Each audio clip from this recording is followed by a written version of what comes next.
Le bruit que je suis en train de faire, en principe, c'est le bruit que le singe fait. C'est le singe. Il s'appelle Fifi. Et je l'ai rencontré il y a 12 ans, à Barcelone.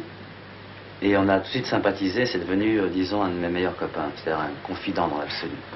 Il voit tout, il entend tout, il ne dit rien. Et dans cette maison où vivent pas mal d'animaux, c'est le numéro 1. C'est le chef. C'est lui qui règle les comptes quand deux chiens se disputent entre eux. Il pousse un cri et les chiens se séparent. Et il y a un numéro 2, il y a un numéro 3, il y a un numéro 4. Il y a 5 bergers allemands, il y a des paons, des lapins, des boucs, des chèvres. Et on a un point commun tous les deux, c'est-à-dire qu'il a fait partie de certaines de mes peines, de mes joies. Et on a un point commun, c'est qu'on aime à peu près le même genre de nourriture. C'est-à-dire que je mange beaucoup d'avocats et de gâteaux. Voilà, Fifi.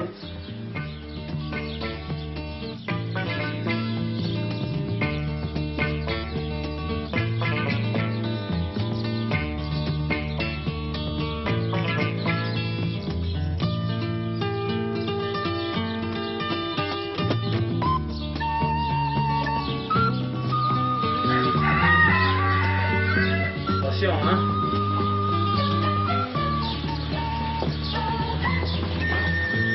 Attention. Allez, attaque. Allez. C'est bon, c'est un bon copain. Allez, viens le bouc. Viens le bouc. Ça le western, hein. Attaque.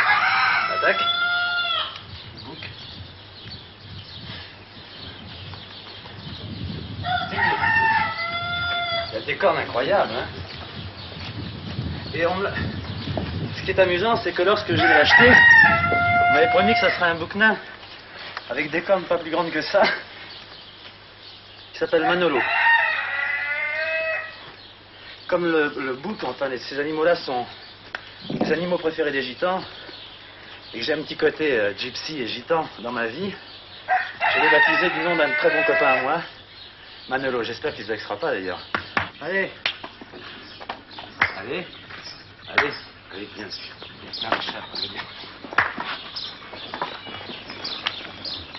Alors elle s'appelle Bambi. Elle me charge et elle arrête au dernier moment. Son fiancé, enfin, celui qui l'adore, c'est Attila, le chien. Et c'est très bizarre parce qu'il a une admiration profonde pour les chèvres. Or, en principe, les chèvres et les chiens, c'est surtout les bergers allemands. Elle a 2 petits cabris qui ont à peine 2 mois. On s'amuse bien tous ensemble. Des fois, elle me fait un peu mal parce qu'elles ont des cornes qui sont un peu pointues.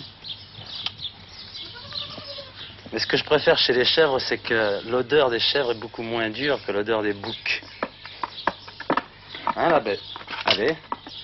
Mets-toi droite comme ça. Allez, tiens. Et le père des 2 cabris, c'est Manolo.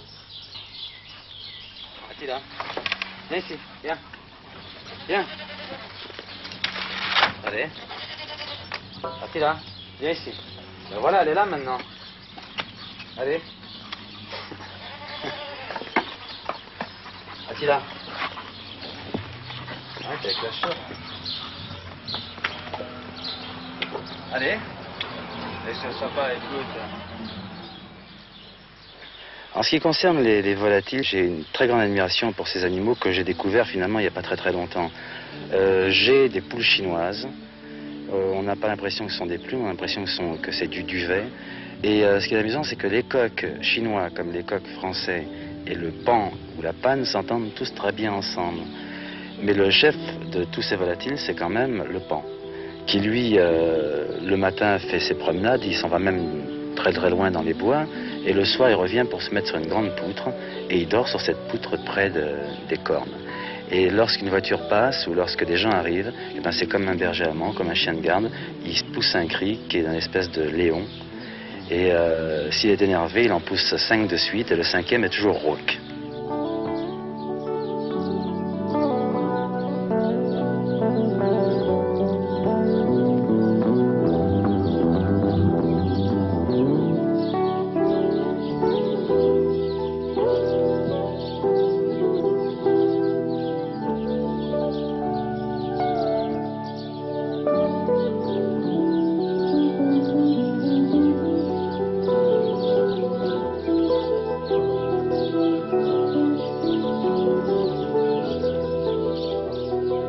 Marguerite. Marguerite la panne. Marguerite. Marguerite, voilà. Et ça, c'est un nouveau pensionnaire. Je sais pas comment je vais l'appeler. Alors, ce sont les petits du pan qui faisaient la roue tout à l'heure. Et puis de Madame la panne. Et comme les enfants, il faut les habituer très très jeunes. Voilà ce que je fais. Paf, un petit chapeau. Hein? C'est beau, hein? Ça, c'est celui qui est né cette nuit. Et là, on a encore, hein, parce qu'on entend,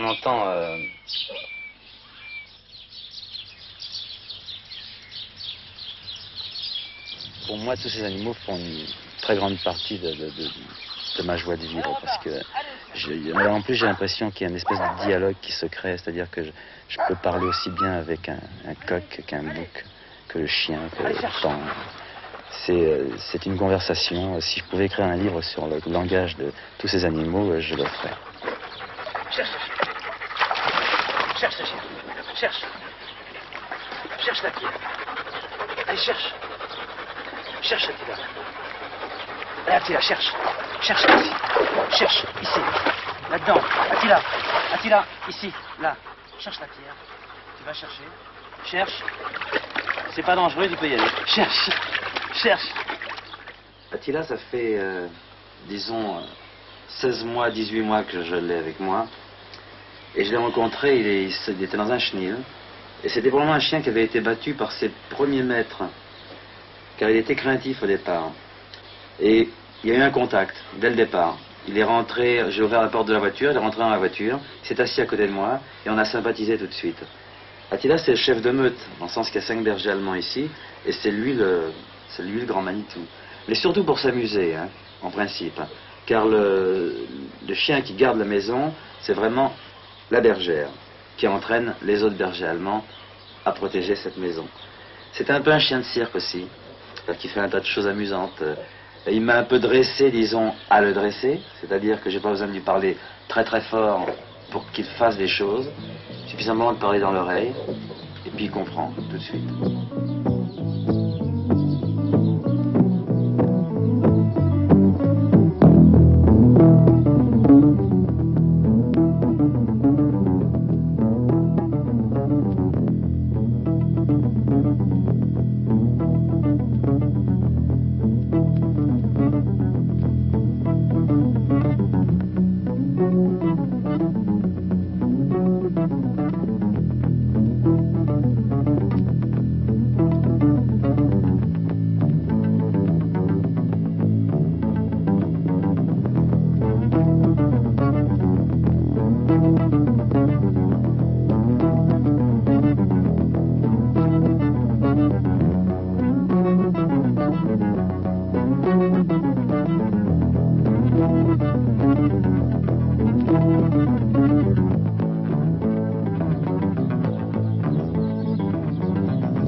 Attention, hein.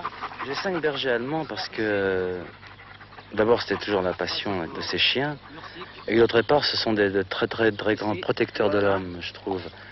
Au jour où on vit actuellement, c'est très difficile d'avoir des gardes du corps. Je préfère avoir 5 bergers allemands qui sont des chiens redoutables, dès que la tombée de la nuit approche. J'en ai 2 qui sont en liberté continuellement la journée, et 3 qui sont en liberté la nuit. Mursik. Viens ici, viens. Voilà, viens manger. Viens ici. Viens Mursik. Il paraît que 5 bergers allemands en liberté deviennent dangereux parce que ça devient un peu la meute et la horde. Je pense qu'il faut surtout être dur avec eux lorsqu'il faut être dur et qu'il ne faut pas hésiter à les frapper s'ils méritent une punition. Car l'homme doit toujours dominer le chien tout en respectant le berger allemand. Et le vendredi, au lieu que ce soit le jour du poisson, c'est le jour des croquettes.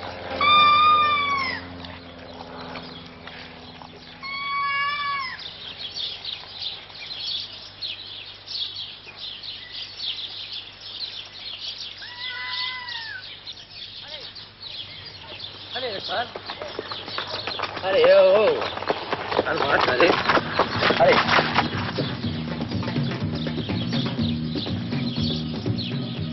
qui est fantastique, c'est que j'habite un coin où les paysans adorent les animaux. Et un paysan, voyant que j'avais un terrain assez trop petit pour des chevaux, m'a loué ce champ qui est extraordinaire. Et finalement, on l'a inauguré aujourd'hui, dans le sens qu'il y avait tellement de coquelicots que je voulais pas que les chevaux abîment ces coquelicots. Et puis là, ils sont dans le champ et ils s'ébattent d'une façon extraordinaire. J'adore le cheval, non pas pour faire du cheval, mais pour ce que représente le cheval.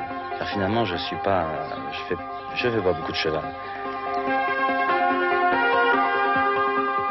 Mais j'ai commencé par un qui s'appelle Iota, et comme on m'avait dit qu'il ne pouvait pas se passer de son petit frère, qui avait pour nom Yamos, ben finalement j'ai pris les deux. Quant au petit poney, le dernier, celui qui est tout petit, ben c'est un poney qui a été très très malheureux puisqu'il a vécu pendant au moins 8 mois attaché à un arbre.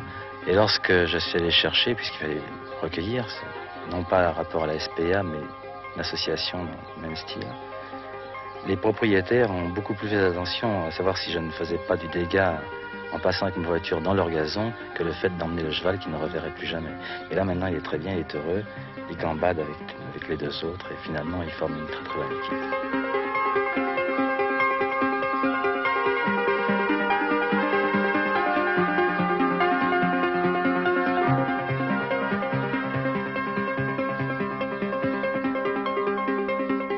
Avant l'automobile, avant l'avion, finalement il y avait que le cheval.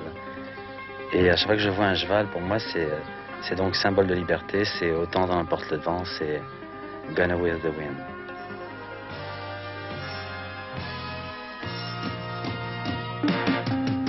Et puis je m'offrirai, puisque d'être drôle, une chanson d'adieu, comme on s'offre un cigare.